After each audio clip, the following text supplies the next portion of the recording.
अहम खबर आप तक पहुंचाएं कि बलूचिस्तान का आइंदा माली साल का बजट 800 अरब से जायद होगा। सूबे को NFC अवार्ड के तहत विफाक से 667 अरब 55 करोड़ रुपए मिलेंगे। मजीद जानते हैं, डॉन न्यूज के नुमाइंदे अब्दुल्ला जहरी हमारे साथ मौजूद हैं। अब्दुल्ला, बताइएगा बलूचिस्तान के बजट के हवाले से।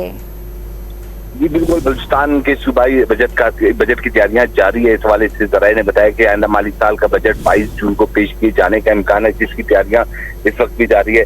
वफाकी बजट से बलूचिस्तान को मुख्तलिफ मदात में मिलने वाली रकम की अगर हम जानेंगे तो ये महकमा खजाना के ज़राए ने इस हवाले से बताया कि 493 अरब रुपए आइंदा माली साल में वफाक के जरिए NFC के तहत मिलेंगे, जो गुज़िश्ता माली साल में 15 अरब रुपए से जायद रकम ज्यादा बताया जाए। इसके साथ साथ वफाकी महसूलात की मद में 475 अरब 39 करोड़ रुपए की जो आमदन वफाकी हुकूमत के बजट से बलूचिस्तान को हासिल हो रहा है, जो बलूचिस्तान की बजट की तैयारी में अच्छा खासा रकम बताया जा रहा है। जबकि उसके साथ साथ रॉयल्टी गैस की मद में जो रॉयल्टी है उसकी मद में भी बलूचिस्तान को आइंदा माली साल 18 अरब रुपए 31 करोड़ रुपए मिल रहे हैं, जो बलूचिस्तान के आइंदा माली साल के बजट में खातिर मदद भी मिलेगी। इस हवाले से बताया जा रहा है कि आइंदा माली साल का बजट तकरीबन 80 अरब रुपए खसारे का होगा, जिसमें डेवलपमेंट की मद में भी जो मंसूबे रखे गए वो उनमें एडजस्ट कर दिए जाएंगे। जी बहुत शुक्रिया तफसीलात देने के लिए अब्दुल्ला जहरी आपका।